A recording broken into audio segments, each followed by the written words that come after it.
What's hard is to get people to buy into that, to understand the value of it, to then, of course, make it live, regular reviews, have meaningful conversations, those kind of things. So it's, I think a lot of times companies, especially larger companies, over-engineer it. This is the Leadership Foundry podcast. I'm your host this week, Brandon Smith, and I've got a great topic for us this week. I'm really excited about it because it really fits in well with getting ready for the year. We're going to talk about performance management.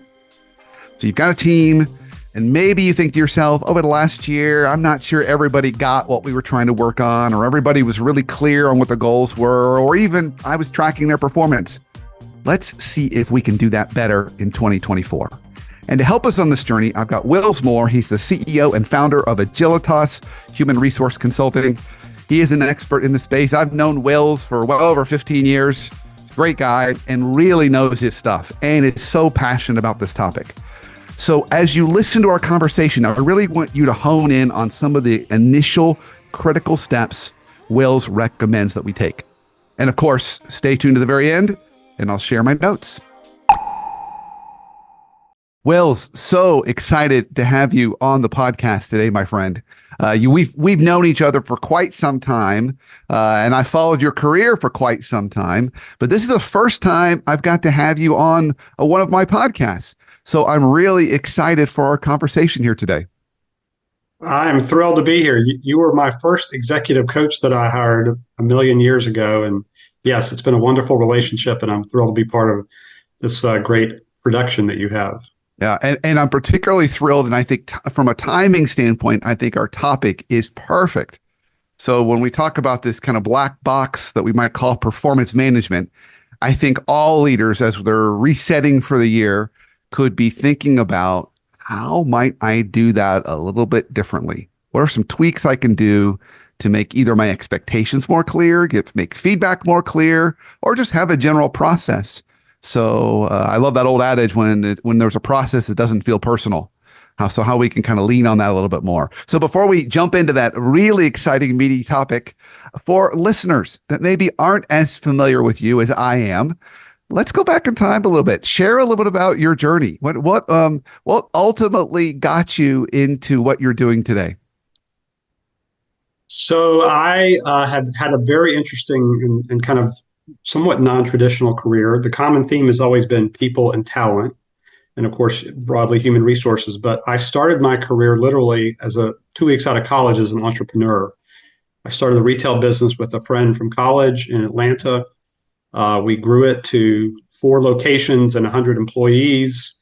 And it was just such a life-changing experience as a young adult starting my professional career. And what I connected with, of course, was kind of the power of people and talent, the impact that a talented individual can have on an organization, not to mention just working with the public and those kind of things. So that was the first 6 years of my career. And then ultimately, because we didn't have any retail experience, we did not make it. Retail's a tough business, but after the business closed, I got into executive recruiting.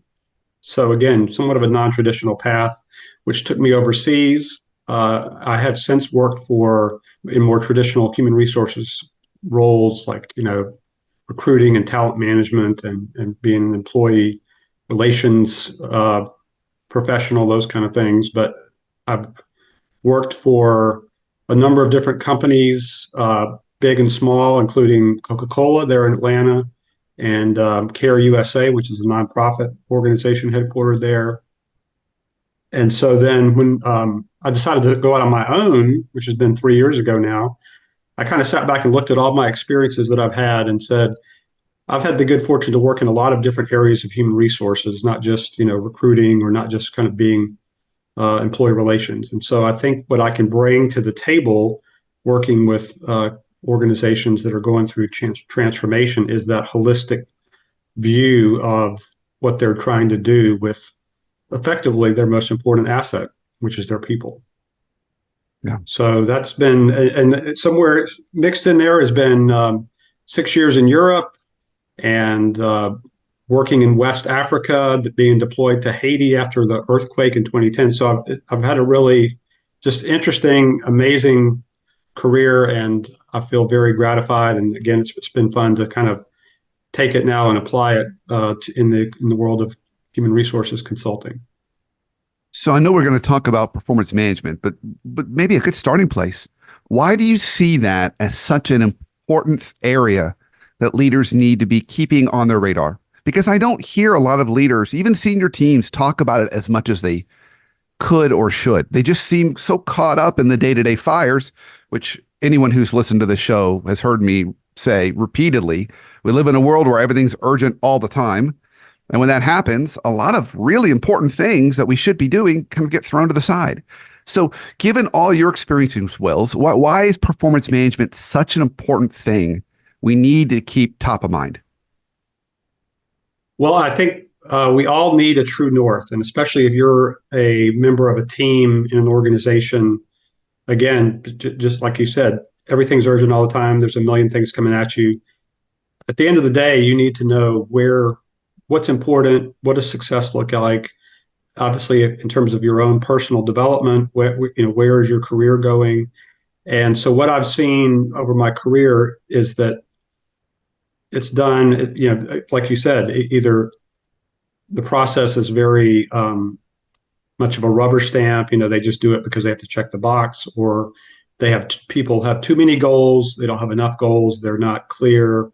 So I just find that, back to the basics, clear communication, knowing what your true north is, aligning your team, it's just so powerful and can help you be much more effective and successful, I think, as a leader.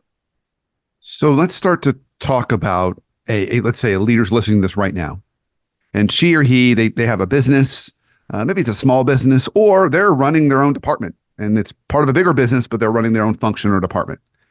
And they're saying to themselves, last year, I wouldn't score myself very high on performance management. Just things didn't get communicated. Things just didn't go as smoothly as they should. And they want to reset for this year. Where would they start? What are some good things to start to think about, put in place, or even share with their team? So I guess part of it is looking at, do they have anything in place at all today in terms of like a goal setting process, whether it's at the company level or down to individuals. So I think you have to start with, back to the basics, 3 to 5 goals that are critical for the company to achieve. And then looking at how does that cascade down from the leader to the leader's direct reports to their teams, so forth. So I would kind of go back to the drawing board a little bit. If they have gone through the goal setting process, then, looking at doing an after action review of that. Did we do that at the beginning of the year and then not pick it up again? And there was just an empty, exercise, or did we set goals that completely went out the window because the business changed and they were no longer relevant? Or did people have too many goals? All these kind of things. So I think it's worth looking at where you're coming from, and interwoven in all that is culture. Does the company have a kind of performance-driven culture? And that's a big, if they don't, then that's a big change in and of itself. I'm working with a client right now. It's a small, relatively small business, 20 people, and they have never had any kind of performance management process, and we're going to implement one this year. And so it's easy to come up with, a form, your 3 objectives, your personal development goals, SMART, et cetera, et cetera. What's hard is to get people to buy into that, to understand the value of it, to then, of course, make it live, regular reviews, have meaningful conversations, those kind of things. So it's, I think a lot of times companies, especially larger companies, over-engineer it. And I'm a big fan of, getting back to the basics and, give me 3 good goals rather than 7 squishy ones, whatever the case may be. Yeah, I want to talk about the over-engineering in a minute, but I want to go back to something you said. You said it, and everyone here listening was just like me, my first time I heard it. Oh yeah, of course. Oh yes, of course. but it warrants some explanation. So you said, hey, not every company has a performance-driven culture. We all heard that. We're like, oh, yeah, performance. Oh, I like that. But what does that really mean, Wills? So when you're walking into a company, what are the things you're looking for that says, okay, this company or this team has a performance-driven culture versus not?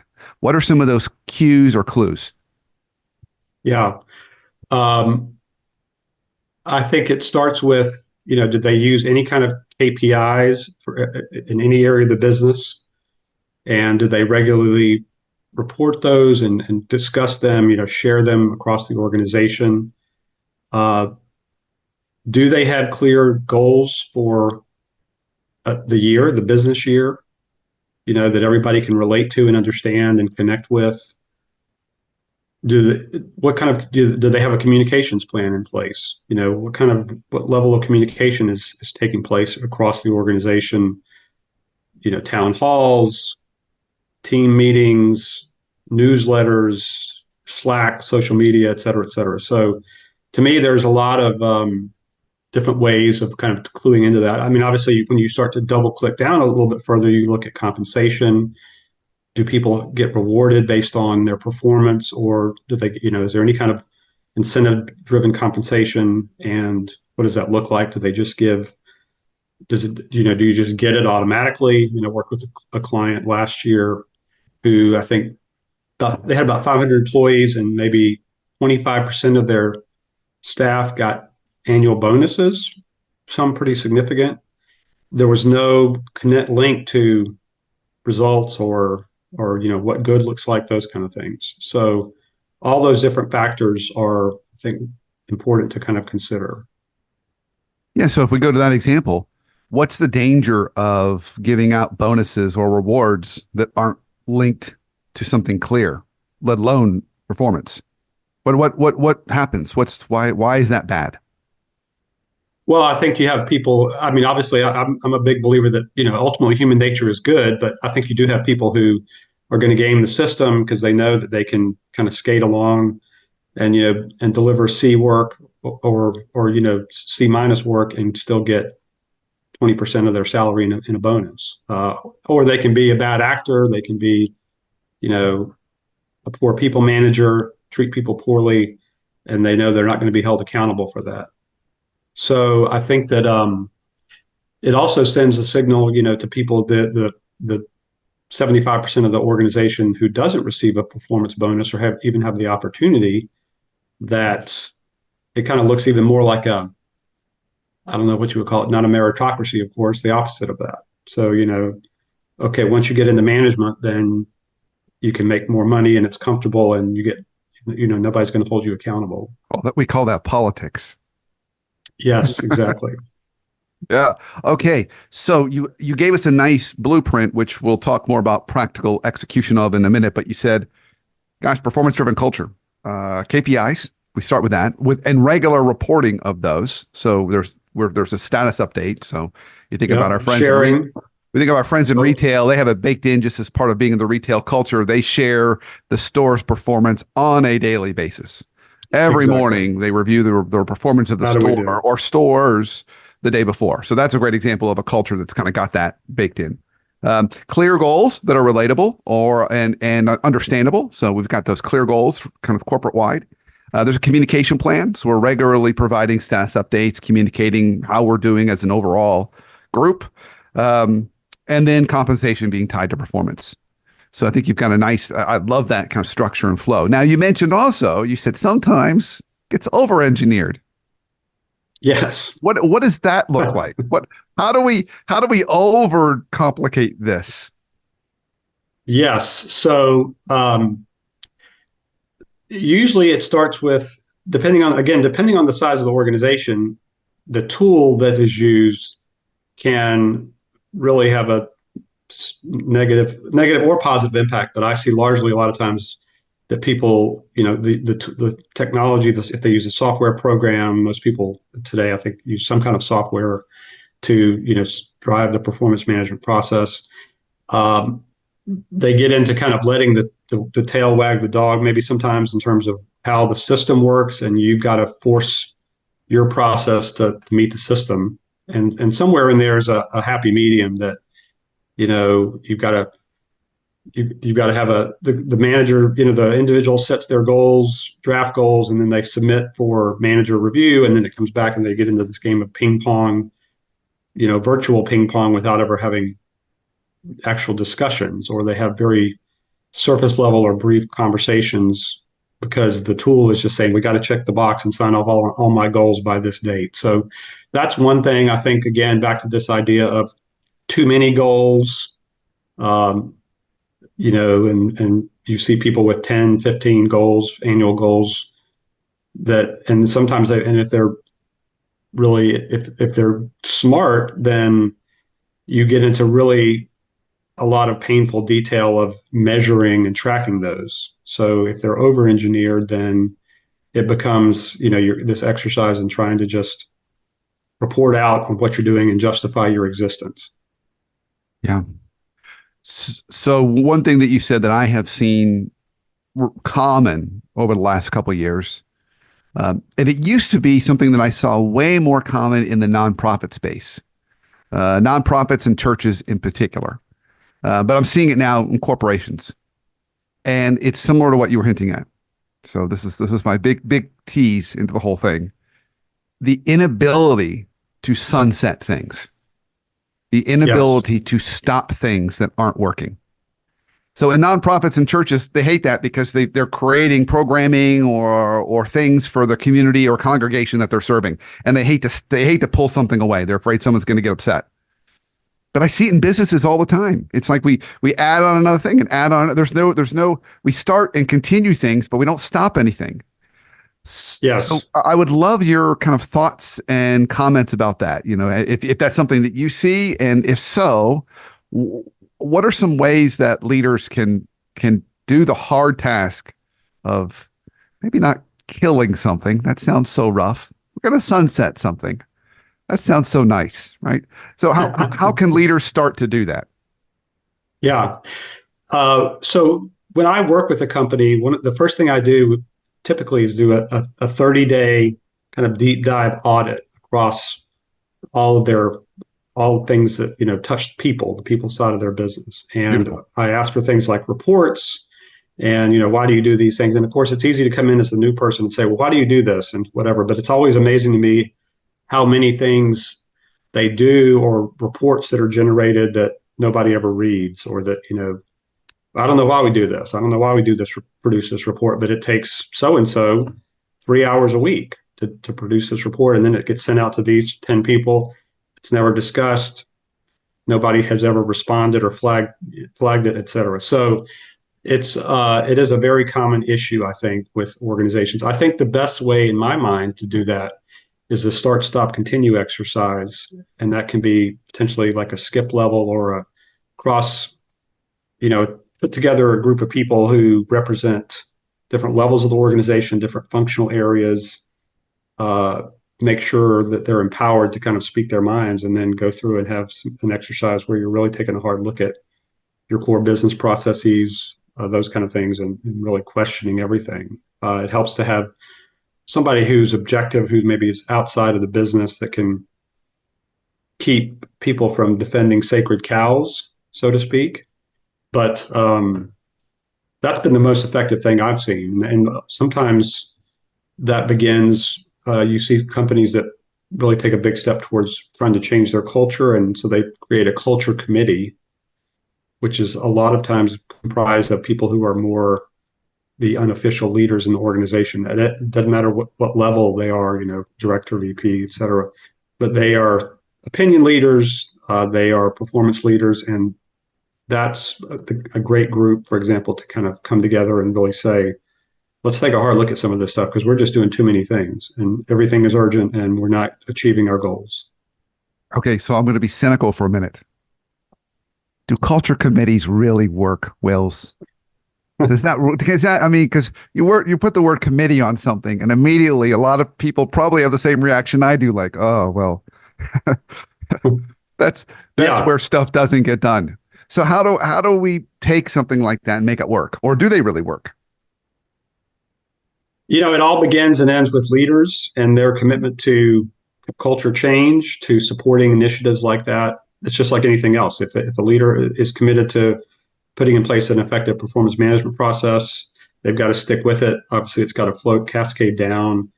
They've got to, repeatedly reinforce it, so forth. So I'm a big believer in those. Yes, I have been part of those. I've seen them work very well, and I've also seen them fall completely flat. And the common theme is always the engagement of leaders and the investment in the ideas that are coming out of that.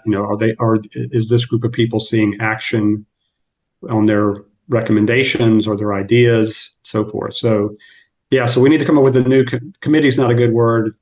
You can come up with like the Marvel, you come up with like the superpowers or the wonder. I don't know what was the Super Friends. That was Super friends.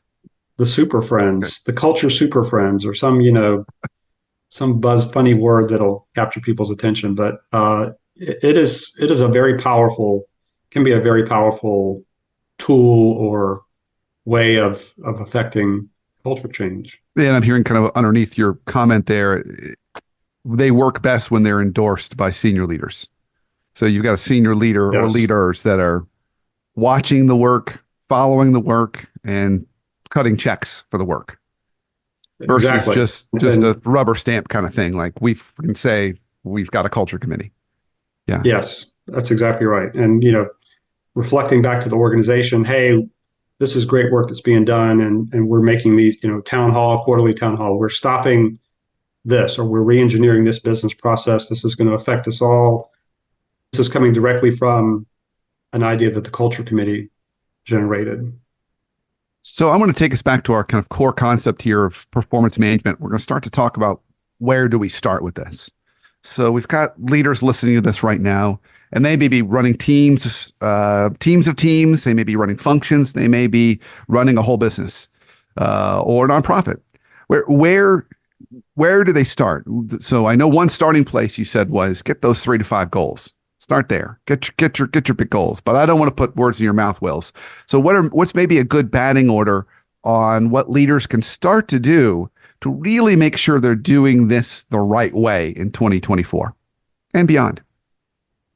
Yeah. Well, I think the first thing is to read up on kind of best practices, examples. There's a fantastic McKinsey article that I, read and have and used frequently, send to leaders quite a bit about performance management, why it matters.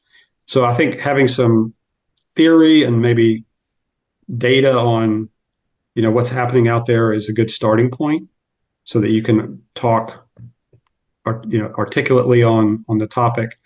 And then, yes, it's coming back to the basics. What are our 5 company goals this year? You have typically a company is going to have a revenue goal, or if you're a nonprofit, it's going to be a fundraising goal. But you also have, operational goals. You have goals in the areas of process improvement.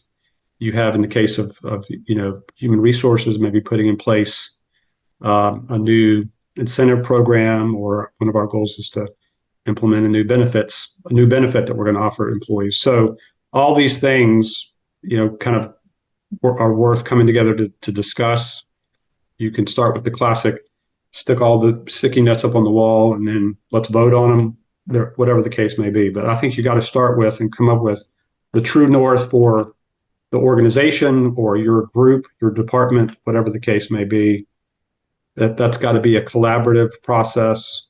It can't be an exhaustive, like, repeatedly, can't go on forever. Yeah. But I think to get buy-in, people have to have some input maybe, and then understand why it's these 3 things. And then, of course, it's a cascading effort down below, the leader to kind of take the next steps. But I think part of this is educating the organization on why we're doing this. Yeah. So you're taking it a real high level, strategic level. Here are our big goals. Here's why. Get alignment around those. So now I want to go kind of further down. Now we want to turn it into an individual performance management system. So individuals now, my own individual scorecard is going to get tied and attached to this thing. So would love to get your thoughts around that. And more specifically, is it necessary to have some kind of a software or technology or a tool like that to help enable that? Or can that get in the way? Or maybe if you're a small business, you don't need something like that. So be curious to even kind of the application and tactical element around this. Yes. Yeah. Yeah. So that's both the art and the science, is trying to connect the big picture to down to the small picture, and for people to feel connected. So in some areas, again, maybe sales, it's much easier to say, okay, the company revenue goal is 10 million. My group, our company revenue goal is 1 million, and my piece of that is $100,000. So certain areas are easier than others. And that's where, again, it takes some work to try to make sure that there's connectivity, but people need to see that they're working on important things that are on the radar screen of the organization.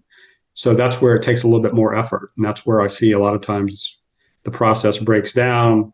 People will come up with their own goals, and there's no link at all to the bigger picture.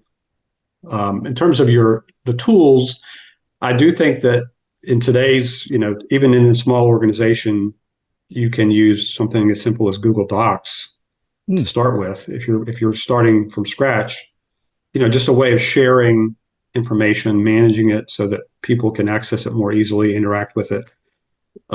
There are a lot of great software packages out there now. I mean, that's been a revolution since I got into human resources in terms of performance management software. And now today, I would say the right ones drive good behavior. They drive, some of the things that we've been talking about that are best practices in terms of limiting the number of goals, and kind of even, I think probably today you would see AI pressure testing an objective to say, is it smart? Maybe you should tweak this a little bit the way this is written. So I think if you're probably even as small as 100 employees, it's worth taking a look at it, because I think there's some very effective software solutions out there that are affordable. Excellent. Okay, so before we start to wrap towards close and talk about kind of next steps, just make sure I don't miss anything. What would you counsel leaders listening to this not to do? So how can they screw this up? Well, if they don't feel like, if they don't have anything in place at all, then of course, continuing not to do anything is one way, I think.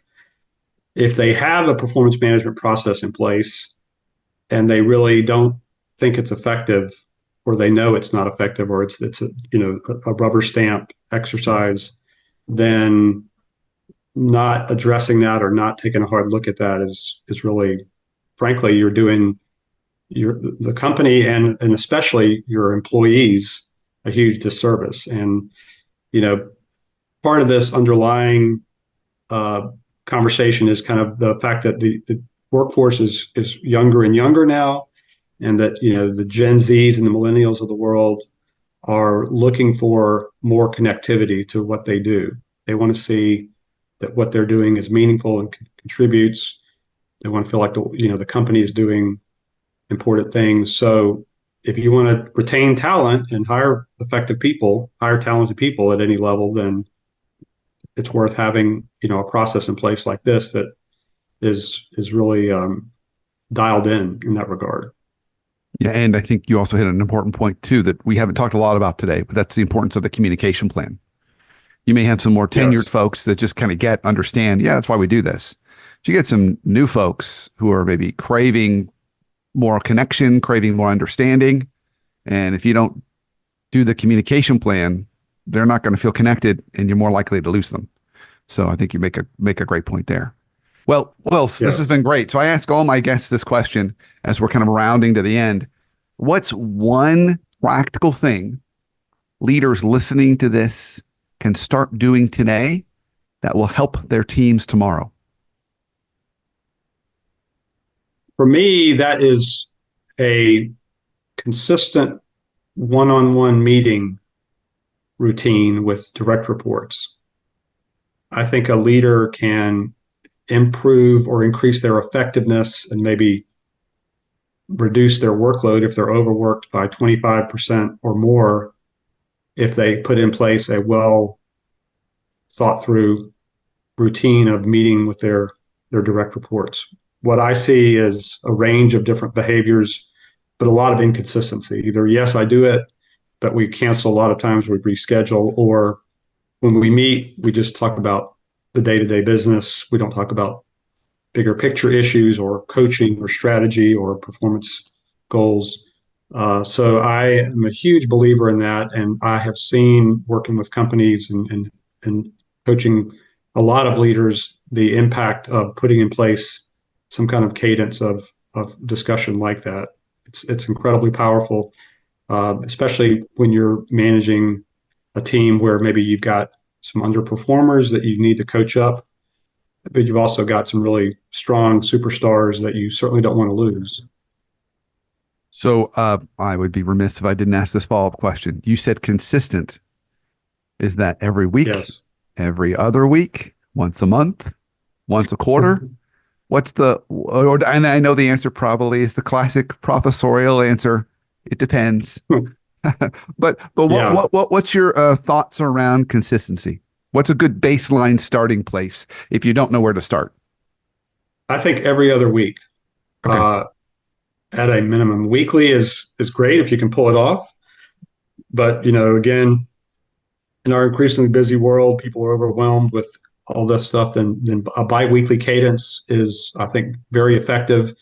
And if you think about that, one of those meetings can be about the business and the work and goals, performance. The other meeting, the meeting 2 weeks later can be about coaching and the individual, what their goals are, what kind of issues they have, how the manager can help them.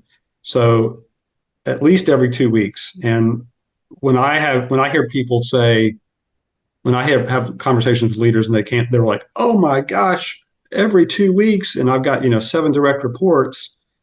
I just we really kind of break it down in terms of looking at how they're spending their time and the impact that cadence can have and sticking to it.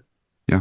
And it's a good reminder for folks too. When you think about this, we often think, oh gosh, as my people get more competent and more sophisticated, I need to spend less time with them. And there may be some truth to that, maybe, but when you go to the C-suite, CEOs are meeting with every one of their direct reports at least once a week, and usually popping into the Yes. CFO's office every day. So Yes. it doesn't go like that often that way we think. Oh, as people get more senior, I meet with them less. It can actually go the other way, particularly when they're in critical roles. Well, Wills, this has been Absolutely. great. So you really enlightened us on some great starting places and the importance of just thinking about performance management. So if people want to learn more about you, the great work you do, and even maybe reach out to you and ask you for some counsel or advice or help, where can they go? So the name of my company is Agilitas Human Resources Consulting. Agilitas is the Latin word for agility. And in my mind, that's the most important kind of underlying competence that people in organizations can have. So Agilitas. So Agilitas Human Resources Consulting. I think you can find me on the web. Of course, I'm on LinkedIn. Those are probably the 2 easiest ways to do that. Okay. Excellent, my friend. Well, thank you for coming on the show today. Thank you for all your great insights, and keep up the great work. We definitely need it. Thank you for having me. It's been wonderful. I really enjoyed my conversation with Wills. I hope you did too. So many rich nuggets in there. Not only some great practical steps, things we can start doing right now, but he even helped us see some of the things that we do that inadvertently get in our way, how we overcomplicate this, or maybe skip some steps that we need to do. So I won't hit all of my notes. I know you've got notes of your own, but a couple good starting places that he really recommends we go with. First, make sure we've got those critical goals, those 3 to 5, and we've got those kind of KPIs that are tied to that. Really, really important. And we're regularly reporting and communicating those KPIs, or in other words, how we're doing, both as a company, but also individuals. Make sure that those goals that we've got are relatable and so people kind of get it. So then we can tie it to their individual performance. And I even liked at the very end of our conversation, we talked about the critical component of a communication plan and making sure that we're regularly communicating how the company's doing in order to keep folks connected. And it's really, really important for those folks that are new to the workforce and new to our company. They're craving connection. Sometimes that's face-to-face, sometimes that's virtual, but regardless, make sure they're up to date and up to speed on what we're doing. And if I was to give one other final point around this, the one thing we want to stop doing is too many initiatives. Don't be afraid to sunset something that hasn't been working. That will be critical if we're trying to create focus. So those were some of the highlights for me, some of those things that stood out for me that I'm going to keep sharing with my clients. I'm sure you've got some of your own, but regardless, the key is identify that one thing you want to start doing today that's going to help you and your team thrive tomorrow.